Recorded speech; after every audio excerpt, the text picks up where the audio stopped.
인터넷으로 예배를 드리는 분들도 신령과 진정으로 하나님 앞에 바른 자세로 예배 드리시기를 바랍니다.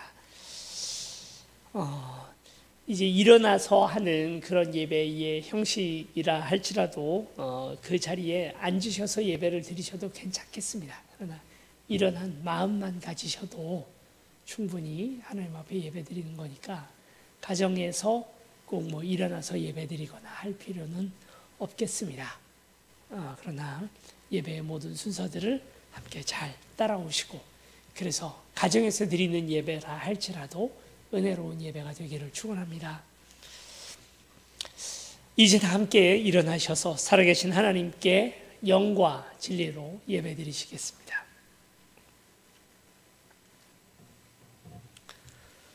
사랑과 은혜가 충만하신 하나님 아버지, 거룩한 주일에 맑고 깨끗한 생명수가 흐르는 은혜의 강가로 저희들을 불러주시니 감사드립니다.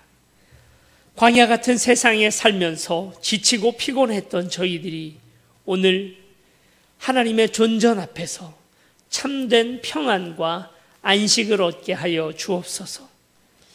정성으로 드리는 우리의 기도와 찬미와 예물을 받아주시고 예비하신 은혜와 말씀으로 저희들의 심령을 채워 주옵소서. 모든 영광을 삼위일체 하나님께 올려드리며 예수 그리스도 이름으로 기원하옵나이다. 아멘.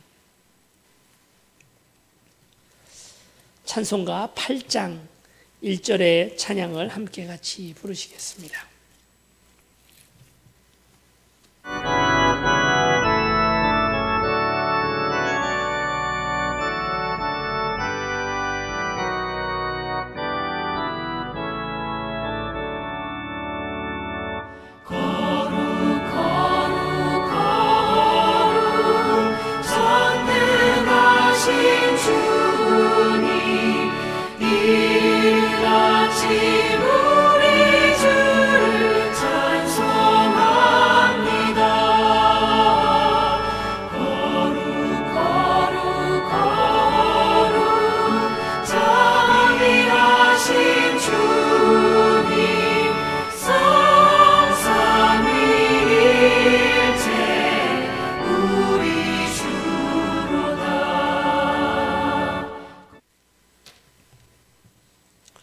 이제는 하나님과 나만이 하는 죄를 생각하며 참여의 기도를 드리겠습니다.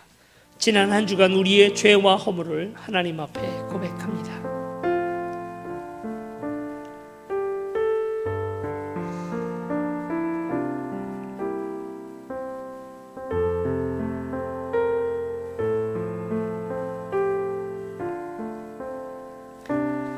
내가 그들의 불의를 긍휼히 여기고 그들의 죄를 다시 기억하지 아니하리라.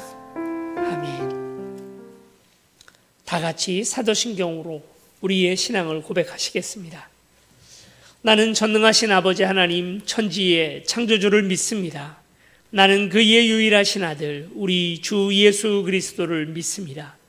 그는 성령으로 잉태되어 동정녀 마리아에게서 나시고 본디오 빌라도에게 고난을 받아 십자가에 못 박혀 죽으시고 장사된 지 사흘 만에 죽은 자 가운데서 다시 살아나셨으며 하늘에 오르시어 전능하신 아버지 하나님 우편에 앉아 계시다가 거기로부터 살아있는 자와 죽은 자를 심판하러 오십니다. 나는 성령을 믿으며 거룩한 공교회와 성도의 교제와 죄를 용서받는 것과 몸의 부활과 영생을 믿습니다. 아멘.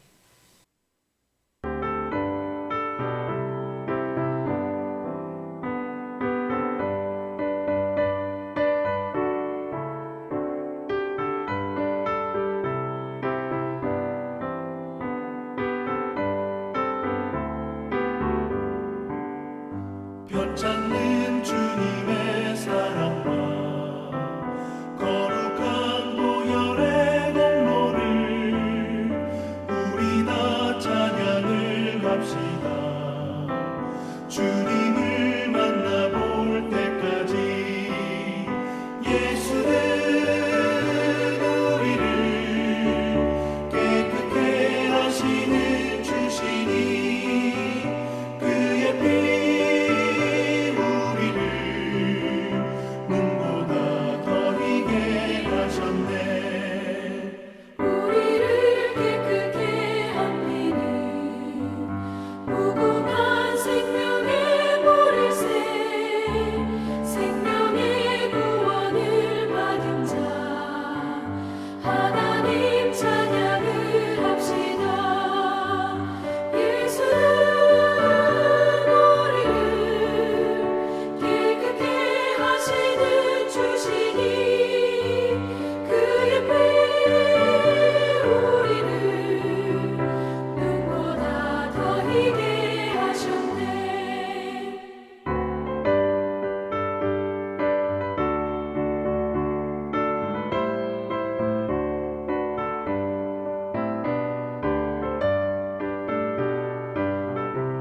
사랑과 은혜가 많으신 아버지 하나님, 전 세계가 참으로 힘들고 어려운 시절을 지나가고 있습니다.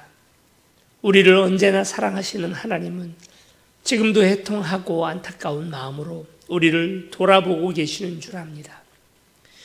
형제와 자매, 부모와 자녀들을 잃고 있는 우리를 긍휼히 여겨주셔서 이 위기에서 속히 벗어날 수 있게 하여 주시고, 인심이 흉흉해지고 서로 의심하고 헐뜯고 이간질하는 세상에서도 우리는 사랑하고 우리는 믿으며 우리는 베풀 수 있게 하여 주시옵소서. 경제의 위기도 함께 찾아왔습니다. 우리가 얼굴에 땀을 흘려야 먹고 살 수 있는 나약한 인간일 뿐임을 기억하여 주셔서 수고할 기업을 허락하여 주시고, 엘리야에게 까마귀를 보내심과 같이 피할 길을 내사 능히 감당하게 하여 주옵소서. 여호와께서 손으로 지어주신 기업이 어찌 그리 아름다운지요.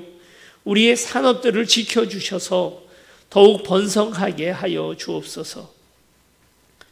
예배를 함께 모여드리지 못하는 저희의 심정을 헤아려 주시사 인터넷으로 드려질지라도 모여드리는 예배만큼, 아니 어쩌면 그보다 더 큰 은혜를 허락해 주시고 신령과 진정으로 예배하게 하여 주옵소서. 지금도 각 장소에서 병마이의 준동을 막기 위하여 싸우고 있는 의료진과 각 기관에 섬기는 손길들에게 힘을 주셔서 기도할 때 함께 해주시고, 몸은 멀리 떨어져 있으나 성도 간의 사랑은 더욱 가까워지게 하여 주옵소서. 이럴 때일수록 나만 아는 사람이 아니라 이웃을 돌아볼 줄 아는 귀한 성도가 되게 하여 주옵소서. 예수 그리스도 이름으로 기도드립니다. 아멘. 오늘 주님께서 우리에게 주신 말씀은 창세기 26장 26절에서 33절까지 말씀입니다. 창세기 26장 26절에서 33절까지 말씀을 한 목소리로 같이 읽겠습니다.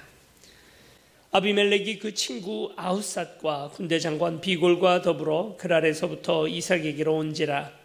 이삭이 그들에게 이르되 너희가 나를 미워하여 나에게 너희를 떠나게 하였거늘 어찌하여 내게 왔느냐. 그들이 이르되 여호와께서 너와 함께 계심을 우리가 분명히 보았으므로 우리의 사이 곧 우리와 너 사이에 맹세하여 너와 계약을 맺으리라 말하였노라. 너는 우리를 해하지 말라. 이는 우리가 너를 범하지 아니하고 선한 일만 내게 행하여 내가 평안히 가게 하였음이니라. 이제 너는 여호와께 복을 받은 자니라. 이삭이 그들을 위하여 잔치를 베풀매 그들이 먹고 마시고 아침에 일찍 일어나 서로 맹세한 후에 이삭이 그들을 보내매 그들이 평안히 갔더라. 그날에 이삭의 종들이 자기들이 판 우물에 대하여 이삭에게 와서 알리어 이르되 우리가 물을 얻었나이다 하매 그가 그 이름을 세바라 한지라. 그러므로 그 성읍 이름이 오늘까지 부엘 세바더라. 아멘. 여러분 한 주간 평안하셨습니까? 어떤 모습으로 어떻게 지금 지내고 계신지 정말 많이 궁금합니다. 이렇게 인터넷으로 우리가 이렇게 예배를 드리게 될 줄 잘 몰랐죠. 그러나 이제 생각을 해보면, 교회의 역사에서 생각을 해보면 지금 교회 예배당에서 보이지 못하고 가정에서 예배 드리는 것이 이게 참 이게 원래 이렇게 하면 안 되는데 하는 생각을 가지시는 분들도 아마 한두 분 계시리라고 생각이 듭니다. 그런데 교회의 태동은 가정에서 예배 드렸던 거예요. 예배당에 모여서 예배 드리게 되면 수백 년이나 지난 다음에나 가능하게 되었던 겁니다. 이제 그래서 우리가 어떻게 보면 초대교회의 가정예배, 그 우리에게는 좀 잊혀진 좋은 교회의 전통 아니겠습니까?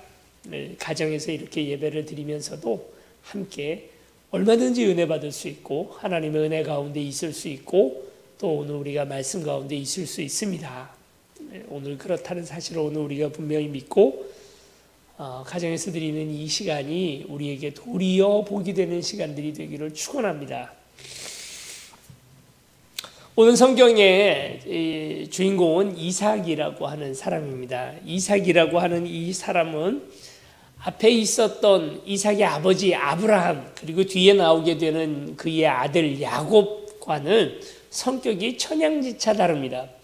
어떤 면에서 우리가 이삭의 성격을 먼저 좀 유추해 볼 수 있냐면요, 아브라함이 살았던 그 인생의 여정을 쭉 따라가다 보면 그가 살았던 곳이 우르거든요. 티그리스강, 유프라테스강 그쪽에서부터 발원한 우르라고 하는 동네에서부터 수백 킬로미터를 걸어서 가나안 땅까지 옵니다. 하란을 거쳐서 가나안 땅까지 오게 되는 거죠. 그리고 그뿐만 아니라 그곳에서 가뭄이 있게 되니까 이집트로 또 내려가요. 내려갔다가 다시 또 가나안 땅으로 올라오는, 지금으로 생각해도 굉장히 어마어마한 거리를 이동을 하는, 수천 킬로미터를 이동하는 그런 베두인 같은 사람이 바로 아브라함인데요.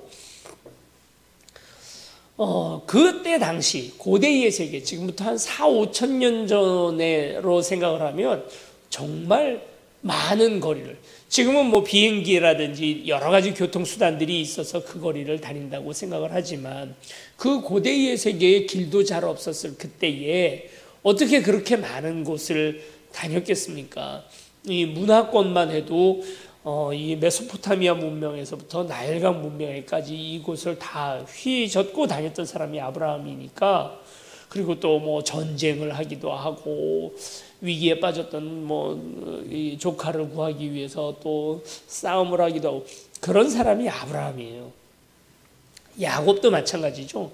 야곱도 가나안 땅에서 살다가 처음에 어렸을 때는 그렇게 살지만 하란으로 가잖아요. 수백 킬로미터를 걸어서 하란까지 갔다가 그 하란에서부터 다시 가나안 땅으로 돌아오고, 그리고 마지막 죽음은 이집트에서 죽게 되니까 그의 그 다녔던 그 반경도 굉장히 먼 거죠. 수백 킬로미터, 수천 킬로미터를 걸어 다니던 사람이 바로 또 야곱입니다.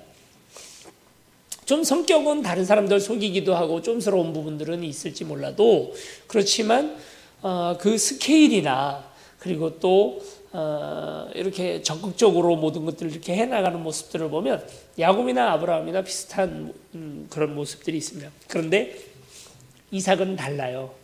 이삭은 그렇게 살지 않았어요.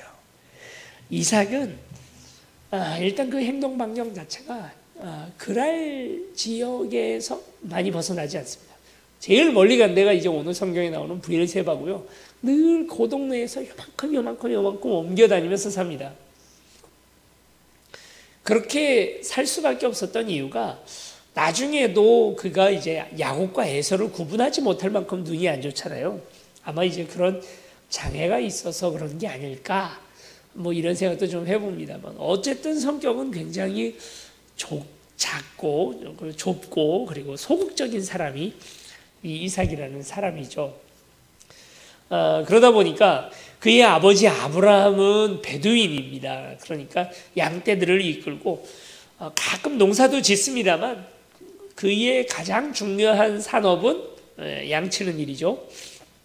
또 그의 손주였던 야곱도 마찬가지로 양치는 일이 주업이고, 그리고 농사는 이제 가끔 어쩌다 짓는 건데, 이삭은 양치는 사람이라기보다도 농사 짓는 사람으로 성경에는 그렇게 묘사가 되고 있습니다.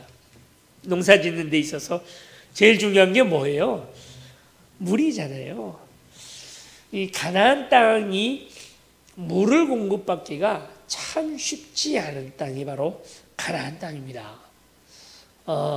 이 가나안 땅의 가장 중요한 특징, 우리가 이제 알기로는 젖과 꿀이 흐르는 땅이라고 해서 아주 비옥한 땅이라고 그렇게 알고 있습니다만, 이 젖이 흐른다라는 말은 목축업을 하기에 좋다라는 뜻이고요.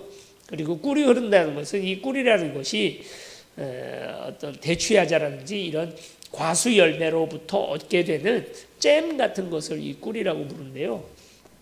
그러니까 과수원이 잘 되고 목축하기는 좋지만 다른 농사 짓는 거, 밀농사라든지 보리농사라든지 이런 것은 짓기가 참 쉽지 않은 땅이라는 그 뜻이죠. 가나안 땅이요, 지금도 이스라엘 사람들이 전 세계에서 농업 기술이 가장 뛰어난 나라가 이스라엘이잖아요. 왜 그 땅이 그렇게 농업 기술이 발달이 됐는지 아시겠습니까?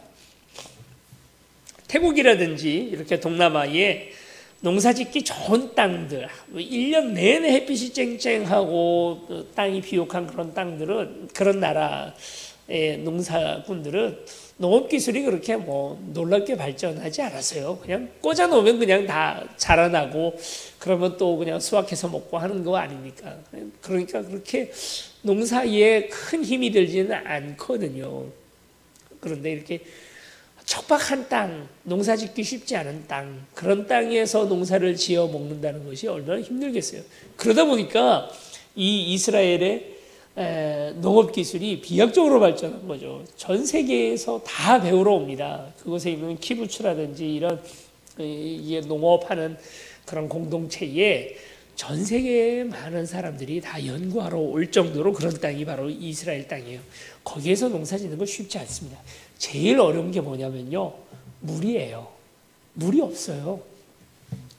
이스라엘은 연성석회암, 강성석회암이라고 하는 땅, 그런 그 토질로 구성이 되어 있습니다. 대다수가 그렇게 되어 있는데, 연성, 강성석회암의 가장 중요한 공통점이 뭐냐면요, 지하수가 잘 안 모인다는 공통점이 있어요.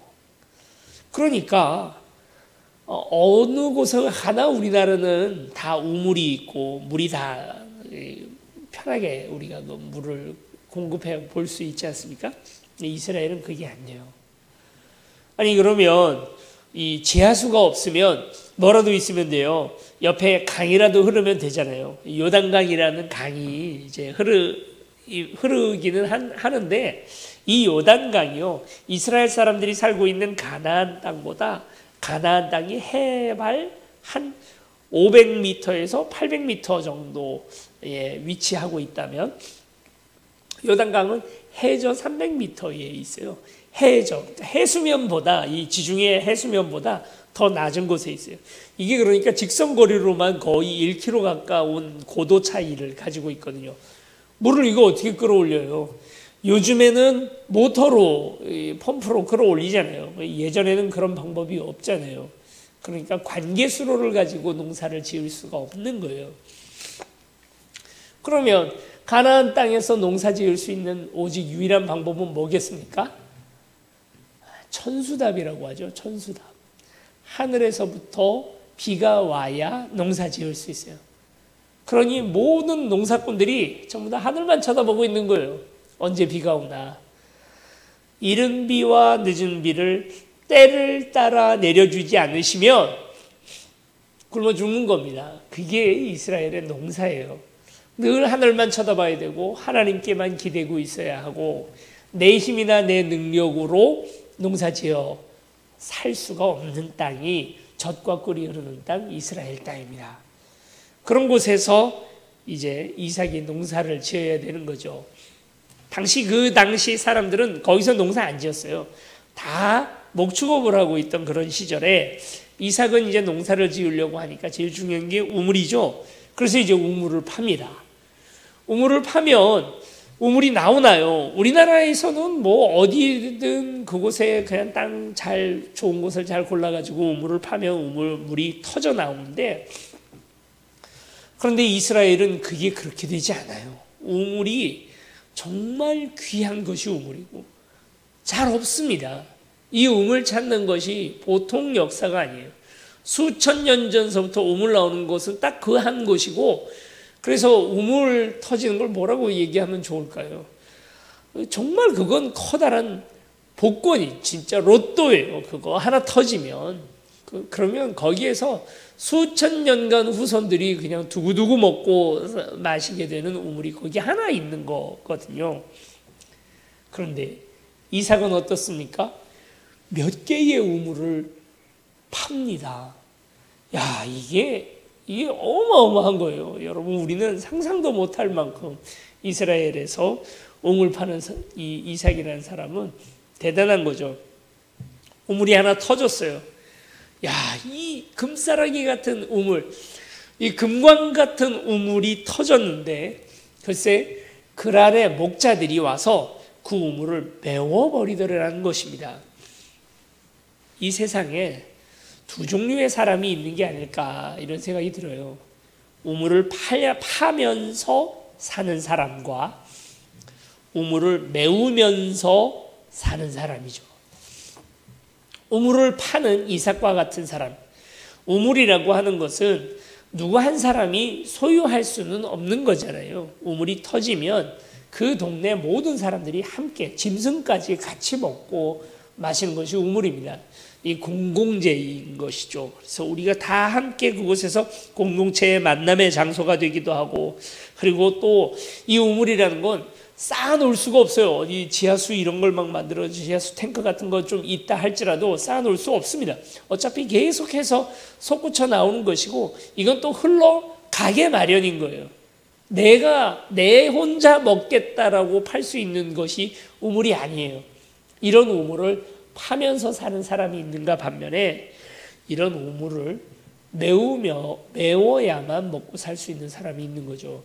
생각해보면 그랄 지역에 살고 있던 목자들의 입장에서는 이삭이 자꾸 이런 황무지를 농토로 개간하는 것이 반가울 리가 없어요. 이들에게는 목초지가 필요합니다. 그러니까 그냥 황량한 들판이 계속 있어야 돼요. 그래서 그냥 풀들이 자라고 거기에 양떼들이 지나가야 되거든요.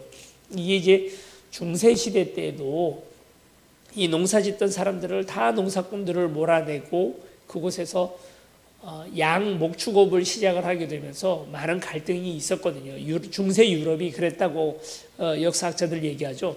근데 똑같은 상황이 지금 벌어지고 있는 겁니다. 농사 짓는 사람이 오니까 목축업을 하던 사람들이 이게 기쁘지가 않아요. 그래서 우물, 모든 사람들이 마실 수 있는 물을 터뜨렸는데도 불구하고 그랄의 목자들은 가서 그걸 다 메워버립니다. 무한 경쟁의 시대 가운데 우리가 살아가고 있는 거 아닙니까?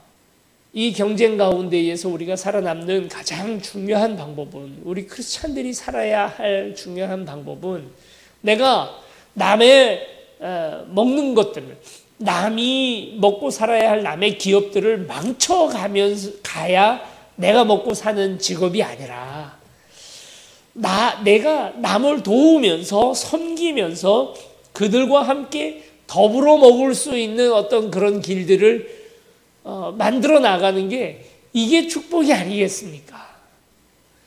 하나님께서 아담과 하와로 오늘 이 땅에 지으셔 놓고, 그리고 그들에게 주셨던 그 중요한 임무가 에덴 동산에서요. 에덴 동산에서 그 에덴 동산을 관리하면서 살게 하시잖아요. 그러니까 그때만 해도 아담과 하와는 먹고 살 문제가 아니라 섬김의 개념으로 일들을 해나가고, 그리고 사명을 받아들였던 거예요. 그랬는데 지금은 어떻습니까? 오늘 우리의 모습은 때로 우물을 파면서 사는 그런 섬김의 자리에서 살아가기도 하지만, 우물을 메워야만 먹고 살 수 있는 그런 사람으로도 우리가 살 수 있다는 거죠. 저와 여러분이 함께 같이 기도했으면 좋겠습니다. 우리는 우물 파는 사람이 될 수 있도록 도와주셔요. 우리 하나님 앞에 그렇게 같이 기도했으면 좋겠습니다. 우리 자녀들이 돈 많이 버는 사람이 되기를, 그걸 가지고 우리가 기도하기보다도 우리의 자녀들은 우물 메우는 사람이 아니라 남이 먹고 사는 것들을 메꿔야만, 그걸 망쳐야만 먹고 사는 사람이 아니라, 그 저주죠. 그렇게 사는 게 아니라 조금 먹더라도 우물을 파면서 남을 섬기면서 사는 그런, 그게 진짜 정말 축복이 아닐까, 그렇게 도전이 됩니다. 이삭은 바보 같아요. 그랄의 목자들이 와서 자기가 팠던 우물을 막 갖다 메우는데 그냥 싸워볼 생각도 안 하고, 그걸 뭐 욕도 안 하고, 메우니까 옆으로 갑니다. 옆으로 가서 또 우물을 파는 거예요. 여러분, 일평생 몇 세대 동안에 우물 하나 파기가 쉽지 않은 이스라엘 땅이잖아요. 우리나라하고는 다르다고 말씀드렸잖아요. 아니, 거기에서 우물 하나를 포기하고 간다는 게, 이게 수백억 수천억짜리 금광 하나를 포기하고 가는 거거든요. 떠나요. 떠나서 어디로 갑니까? 또 그 옆 동네에 가죠. 옆 동네 가서 그곳에서 또 우물을 팝니다. 아예 평생에 하나 터뜨리기도 쉽지 않은 그 우물이 설마 여기서 또 터질까요? 또 터져요. 이게 하나님 함께 하시는 사람의 놀라운 능력입니다. 우물을 팠더니 또 우물이 터집니다. 그래서 이제 거기서 다시 농사를 지으려고 하니까 또 사람들이 몰려와서 그 우물을 메워버리더라는 거예요. 자, 2번 참았죠? 자, 이제 3번째 장소에 갑니다. 평생 한 번 터지기 힘든 우물이 2번이나 터졌잖아요. 그런데 3번째 우물을 파니까 어떻게 됩니까? 거기서 우물이 또 터집니다. 그런데 또 사람들이 와서 그 땅을 뺏고 그리고 이삭의 식솔들을 다 쫓아내더라는 거죠. 이삭은 바보 같아요. 좀 뭐라고 항의라도 좀 하고 하면 좋은데 그러지를 않습니다. 그리고 쫓겨간 곳이 어디냐면 이제 그랄 지역에서 벗어나서 부엘세바라고 하는 곳까지 쫓겨납니다. 우리는 우리나라 영토에 관해서 이야기할 때 뭐 노래를 부른다든지 할 때 뭐라고 얘기를 합니까? 한라이에서 백두까지, 그리고 독도에서 동해에서 서해까지, 이게 이제 우리나라 영토를 얘기하는 거잖아요. 이스라엘 가나안 땅을 얘기할 때 이스라엘의 영토를 이야기하는 최남단 단에서 부엘세바라고 얘기합니다. 단이 이제 최북단이죠. 그리고 단에서부터 부엘세바가 최남단이에요. 그 밑으로는 광야입니다. 그러니까 이제 더 내려가면 시내 광야도 있고 하는 광야의 사막이에요.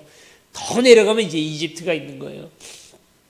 그러니까 부엘세바는 광야 끝자리에 있어요. 여기는 사람이 살 수 있는 최남단인 거죠. 이 밑으로는 더 가서는 사람이 못 삽니다. 연 강수량이 120mm. 이거 하루에도 우리나라에서 오는 거 아닙니까? 120mm 정도면 그냥 하루 온종일 그냥 비가 좀 많이 오는 날은 이 하루에도 다 와버리는 그런 비의 양이 120mm인데 이거밖에 오지 않는 곳이 이 부엘세바라는 곳입니다. 이슬도 내리지 않는 거예요. 그러니까 그렇게 척박한 땅, 그곳에 와서 이삭이 한 일이 뭡니까? 또 우물 파는 거예요.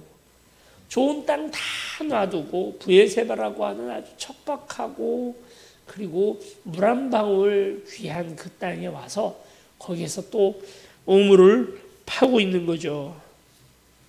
더 이상 물러날 곳도 없는 그곳에 와서 우물을 파고 있는데 블레셋의 왕이었던 아비멜렉이 그의 친구, 아마 여기도 왕일 겁니다. 어느 다른 족속의 아훗삿이라고 하는 또 그의 친구와 군대 장관 비골, 군대 장관이 왔다는 건 무슨 말이에요? 군대를 위시해서 왔다는 그런 말이죠.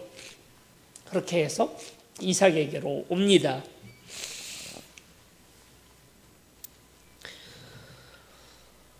이삭이 기가 막힌 거예요.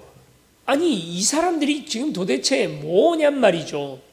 그동안 우물을 3번이나 빼앗고 그 귀한 우물을 3번이나 빼앗을 때도 내가 한 번도 이걸 반항을 하거나 아니면 항의를 한 적이 없이 그냥 다 내주고 여기까지 쫓겨왔는데 또 여길 쫓아와서 날 보고 이걸 또 내놓으라고 얘기를 하니 얼마나 화가 나겠어요.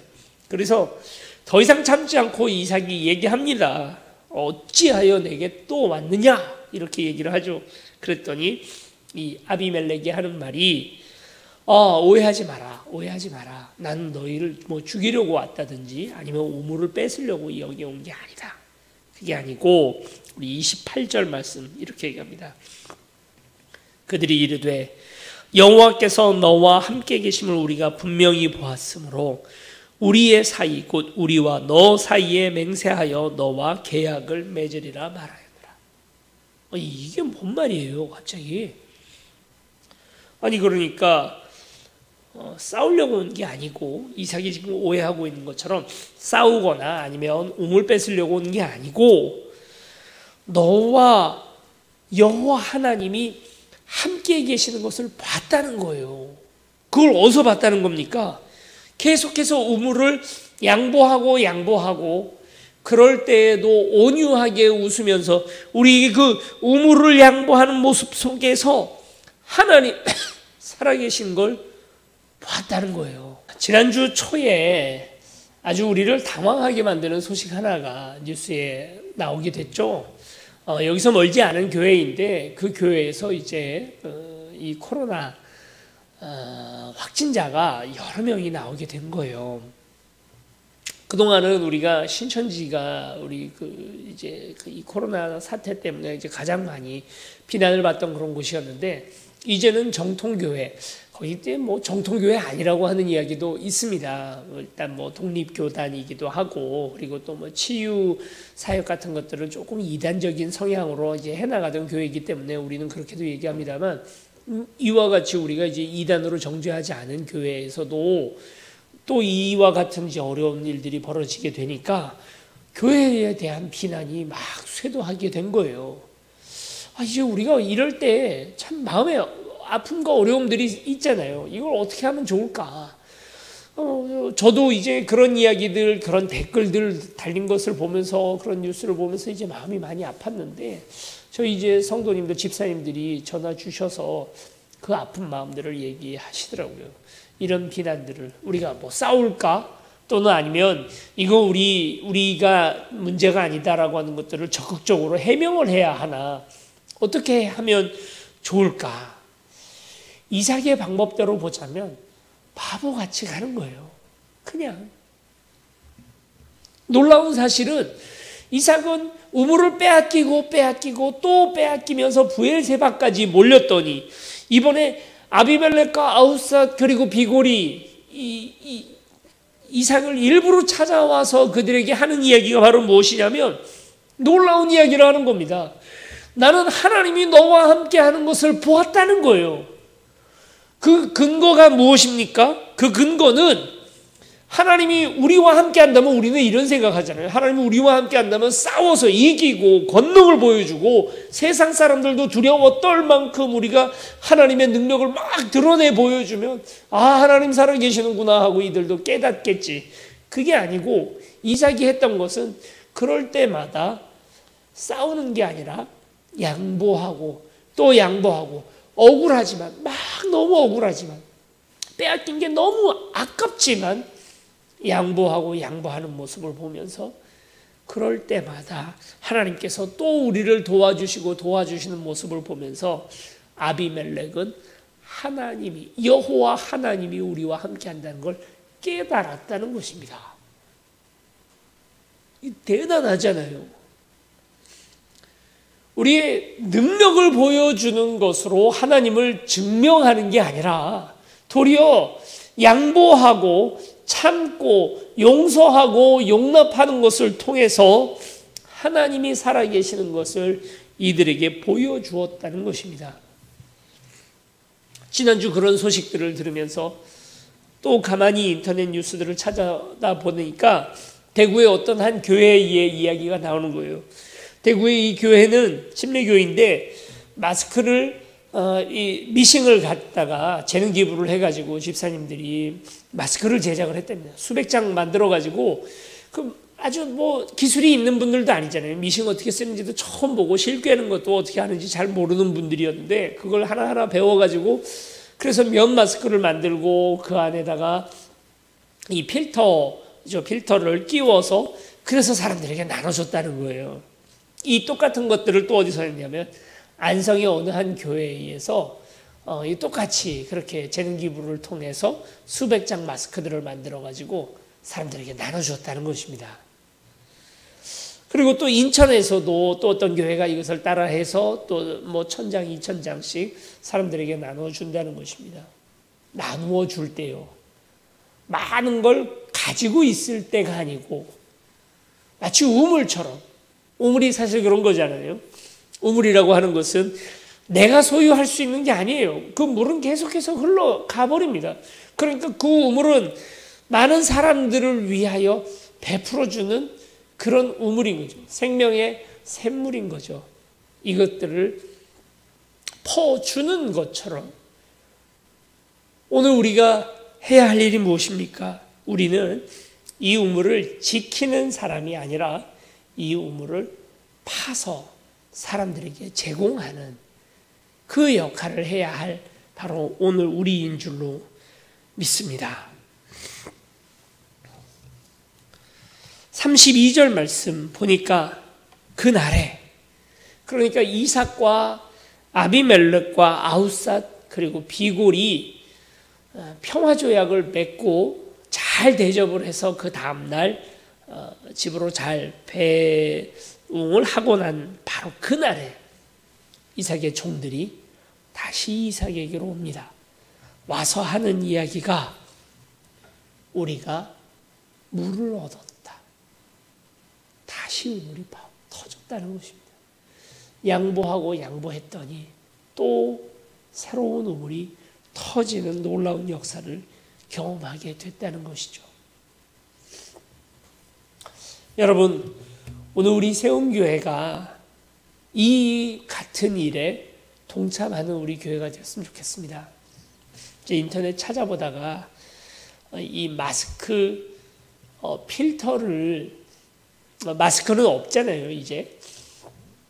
또 뭐 정부에서 거의 뭐 전량 80% 이상을 다 수매를 해서 공적 마스크로 이렇게 나눠주다 보니까 마스크가 없어요. 그런데 이제 인터넷 찾아보다 보니까 마스크에 들어가는 그 필터, 그건 있을까? 면 마스크에다가 붙여가지고 쓸 수 있도록 있는 마스크는, 필터는 있더라고요. 그걸 좀 구매를 했습니다. 그리고 이제 면 마스크 중에도 이제 좀 싼 것들이 있어서 그걸 좀 구매를 해서 지역에 좀 나눠줄까 싶어요. 지금 뭐 약국에 가도 마스크 구하기가 쉽지 않거든요. 그들은 우리에게 비난을 한다 할지라도 우리도 그리 하면 됩니까?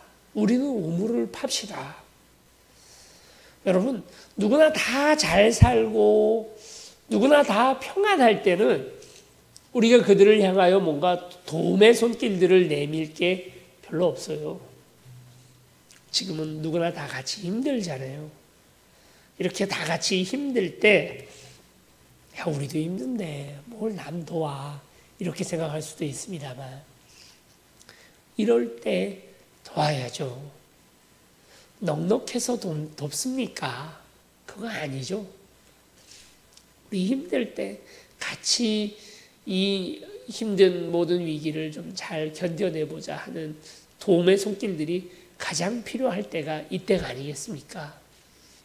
그래서 다음 주에 이제 이번 주말에 이제 그 마스크 필터가 도착을 했어요. 그래서 이 주말에 이 마스크 필터를 가지고, 그리고 또 마스크를 가지고 이 지역에 지나다니는 사람들에게 좀 나누어 줄 예정입니다. 뭐 여러분들 이제 교회에 모이고 하면 또 위험할 수 있으니까 그냥 제가 하려고 합니다. 좀 우리 이웃들에게 같이 좀 힘내자 하는 메시지, 우물을 파는 그 심정을 우리가 같이 좀 했으면 좋겠고, 기도의 우물을 팝시다. 그래서 우리 머무는 그 자리에, 그곳에서 같이 기도하는 저와 여러분들이 되었으면 좋겠습니다. 같이 기도해서 이 어려움이, 이 국난이 빨리 해결될 수 있도록 같이 기도해 주셨으면 감사하겠습니다. 우리 같이 찬양 한 곡 부르고, 그리고 또 같이 마음을 모아서 같이 기도합시다. 사망의 그늘에 앉아 죽어가는 나의 백성들, 절망과 굶주림에 갇힌 저들은 내 마음에 오래 숨고 고통의 멍에에 매여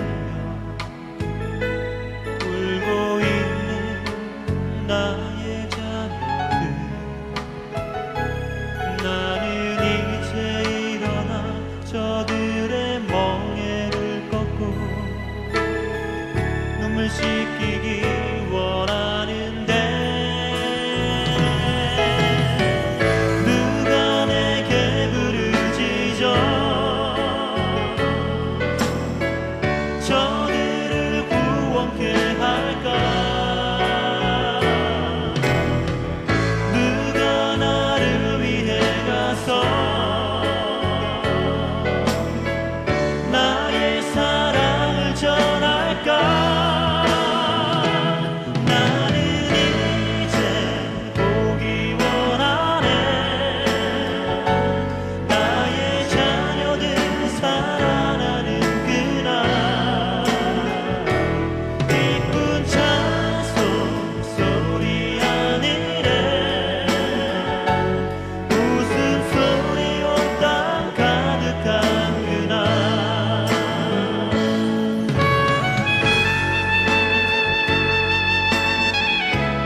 이제 일어나 저들의 멍에를 꺾고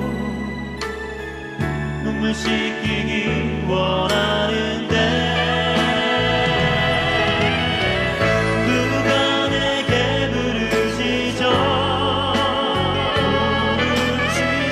저들을 구원케 할까 누가 나를 위해 가서 나의 사랑을 전할까 나는 이제 보기 원하네 나의 자녀는 살아나는 그날 깊은 찬송 소리하는데 웃음소리 온 땅 가득한 그날 나는 이제 보기 원하네 나의 자녀들 살아나는 그날 깊은 찬송 소리하는데 웃음소리 온 땅 가득한 그날 웃음소리 온 땅 가득한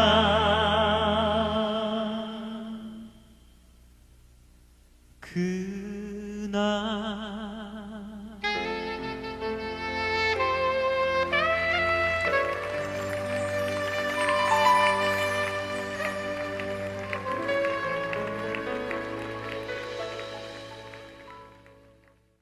이제 우리 같이 기도할 기도 제목은 하나님 오늘 우리가 우물 파는 사람이 되게 하여 주십시오.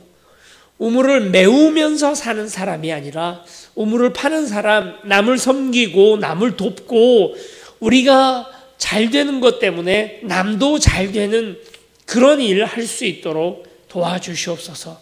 우리 같이 잠시 기도하겠습니다.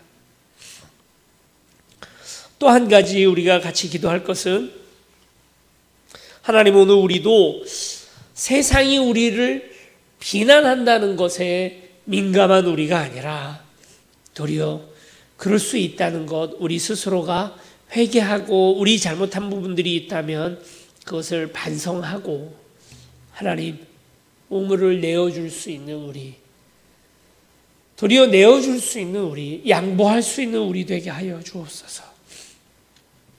그리고 마지막으로 같이 기도할 때는 하나님 오늘 우리 세움교회가 우물 파는 교회가 되게 하여 주셔서 이 지역 많은 사람들이 생명샘물가에서 이 풍성한 하나님의 놀라운 이 맑은 샘물에 함께 동참할 수 있도록 그런 우물이 되게 하여 주옵소서.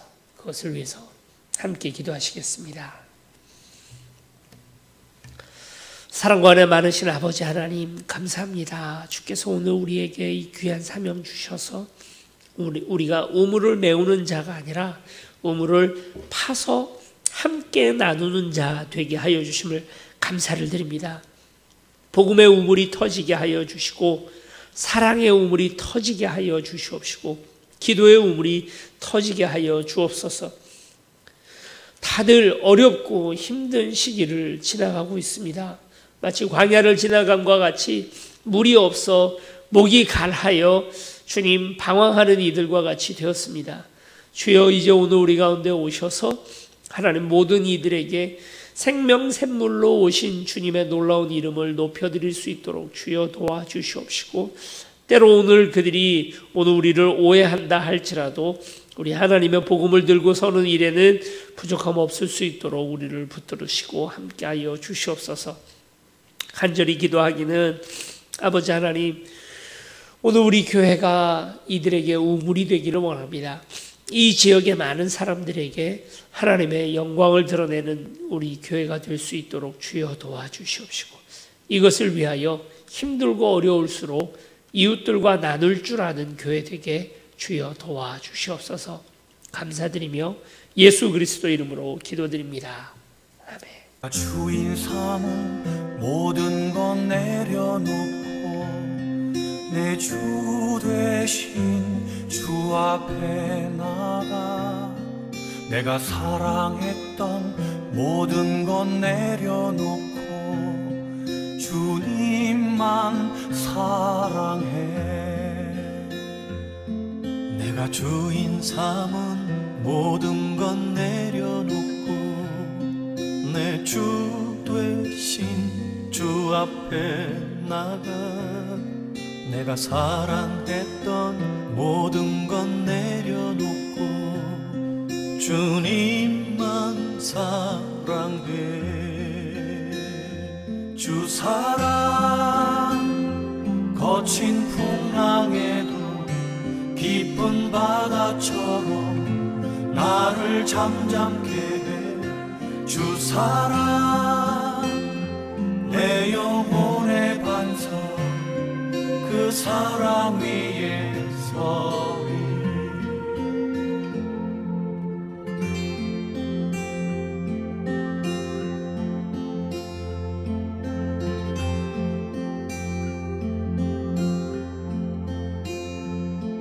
내가 주인 삼은 모든 것 내려놓고 내 주 되신 주 앞에 나가 내가 사랑했던 모든 것 내려놓고 주님만 사랑해. 내가 주인 삼은 모든 것 내려놓고 내 주 되신 주 앞에 나가 내가 사랑했던 모든 것 내려놓고 주님만 사랑해.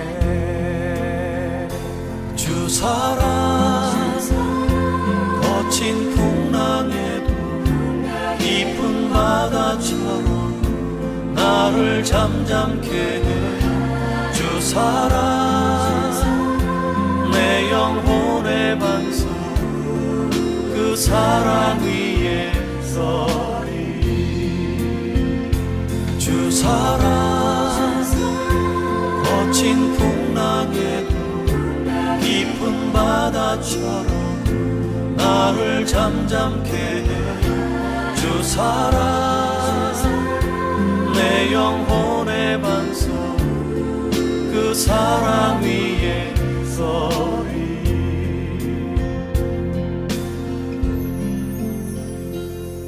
내가 주인 삼은 모든 것 내려놓고 내 주 되신 주 앞에 나가 내가 사랑했던 모든 것 내려놓고 주님만 사랑해. 내가 사랑했던 모든 것 내려놓고 주님만 사랑해. 주님만 사랑해. 주님만 사랑해.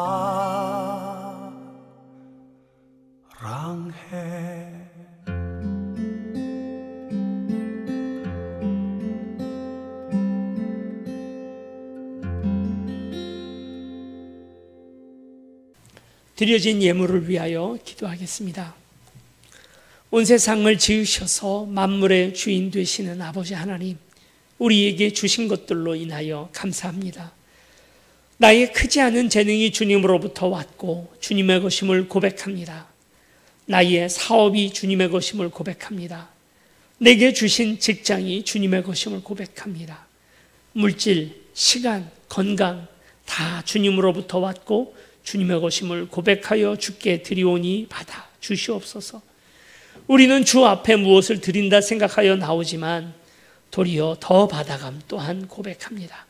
시간을 드리면 영원으로 갚아주시고, 봉사로 드릴 때 주께서 우리 일을 해주시고, 우리 몸을 드리면 당신 아들로 갚아주시며, 생명 드릴 때 영생으로 갚아주시는 아버지 하나님, 내 생명 이것도 주님의 것이오니 받아주시고 하나님 나라 위하여 쓰임받게 하여 주시옵소서. 여호와는 내게 복을 주시고 너를 지키시기를 원하며 여호와는 그의 얼굴을 내게 비추사 은혜 베푸시기를 원하며 여호와는 그 얼굴을 내게로 향하여 드사 평강 주시기를 원하노라.